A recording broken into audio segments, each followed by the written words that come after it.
Mga moms, good morning. So nandito tayo ngayon sa ating store. So weekends ngayon mga moms, kaya wala muna tayong gala. Dito muna tayo yung magbabantay sa tindahan. So ito na po yung tindahan namin mga moms. I-tour ko kayo sa aming tindahan. So meron tayo ditong food section. So meron din tayong mga drinks dito sa baba. At dito nga, meron tayong konting tray ng mga kung ano-ano mga kape at parang 7-Eleven style lang po siya.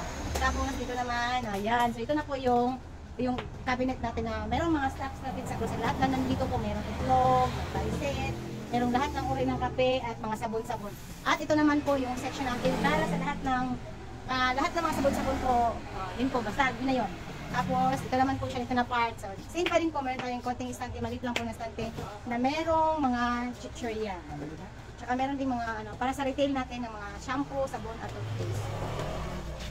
At ito din po, para yung maliit natin na stante para sa ating mga sardinas at lahat ng uri ng dilata. At siyempre mga konting inumin. Yeah. So, let's go again. Meron po tayong sa pagkong stante na kung saan meron po lahat ng mga cosmetics at mga diaper, lahat po ng mga kailangan natin for personal hygiene.